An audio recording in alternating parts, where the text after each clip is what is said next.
একটা কথা আপনাদেরকে বলতে চাই, বিষয়টা হচ্ছে বাংলাদেশের সর্বকালের অন্যতম দুইজন রাজনীতিবিদ কে বলেন তো, নামটা কি? নামটা হচ্ছে ডক্টর পিএইচডি আসিফ মাহমুদ এবং ডক্টর পিএইচডি নাহিদ ইসলামের প্রকাশ্যে এসে বারবার ইন্ডিয়াকে নিয়ে যে প্রতিদিন ঘুম থেকে উঠে একটা ইন্ডিয়া বিদ্বেষী বয়ান না দিলে তাদের কর্মদিবসের শুরুটা ভালো যায় না বলে আমার মনে হয়। আসলে ইন্ডিয়ার প্রতিরক্ষা মন্ত্রী রাজনাথ তার একটি বক্তব্যকে কেন্দ্র করে বাংলাদেশে চরম পর্যায়ে একটি গুঞ্জন শুরু হয়েছে। গুঞ্জন আসলে সোশ্যাল মিডিয়াতে এমন প্রখরভাবে আসলে চলছে, মানে বেশ কয়েকজনের আসলে আমি ইন্টারভিউ দেখলাম, রিজভী সাহেবের ইন্টারভিউ দেখলাম, আপনার সাখাওয়াত হোসেনের ইন্টারভিউ দেখলাম, এবং শেষ পর্যন্ত বাধ্য হলাম যে প্রতিরক্ষা মন্ত্রী রাজনাথের আসলে বক্তব্যটা শোনার জন্য আমি অধীর আগ্রহে আসলে খোঁজাখুঁজি করলাম এবং খুঁজে বের করার পরে আমার কাছে মনে হলো যে বাংলাদেশের আসলে অবস্থানটা এখন এইরকম যে শাক দিয়ে মাছ ডাকার জন্য সবসময় তারা তৎপর। আমি একটু আপনাদেরকে ইন ডিটেলস বলি, খেয়াল করে দেখুন। রাজনাথ আসলে যে বিষয়টা নিয়ে কথা বলেছে তার আগে আপনাকে বুঝতে হবে যে ইন্ডিয়াতে গতদিন একটি আপনার নিউক্লিয়ার একটি এক্সপেরিমেন্ট হয়েছে, যেটা নাম হচ্ছে অগ্নি-4, যেটা কিনা 4000 কিলোমিটার পর্যন্ত গিয়ে আসলে আঘাত হানতে পারে।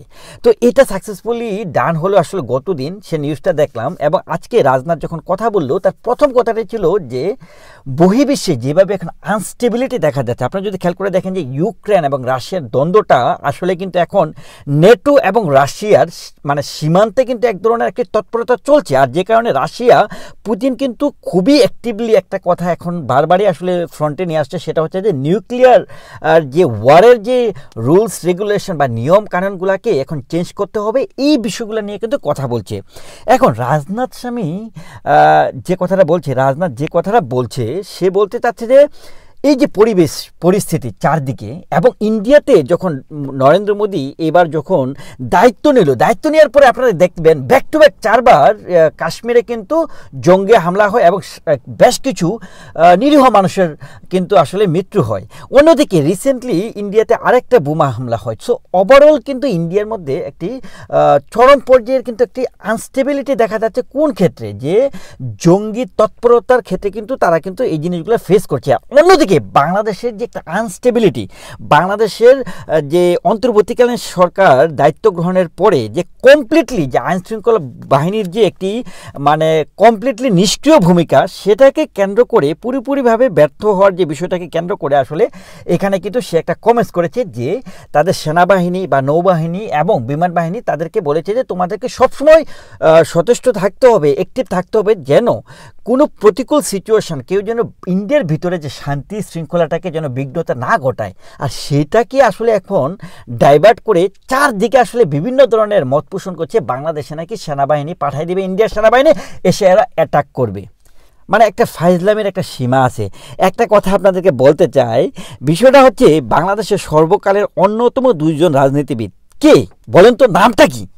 নামটা হচ্ছে ডক্টর পিএইচডি আসিফ মাহমুদ এবং ডক্টর পিএইচডি নাহিদ ইসলামের প্রকাশ্যে এসে বারবার ইন্ডিয়াকে নিয়ে যে প্রতিদিন ঘুম থেকে উঠে একটা ইন্ডিয়া বিদ্বেষী বয়ান না দিলে তাদের কর্মদিবসের শুরুটা ভালো যায় না বলে আমার মনে হয়। আসলে তাদের একটা স্ট্র্যাটেজি আমি এখন বাংলাদেশের অন্তর্বর্তীকালীন সরকারের একটা স্ট্র্যাটেজি আপনাদেরকে বলি।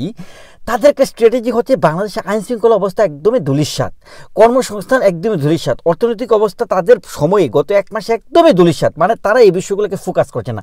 তাদের একটা জায়গায় ফোকাস, সেটা হচ্ছে কিভাবে দল গঠন করা যায়, কিভাবে আসলে ভুল মিথ্যা মামলা যত দেয়া যায় সেগুলা।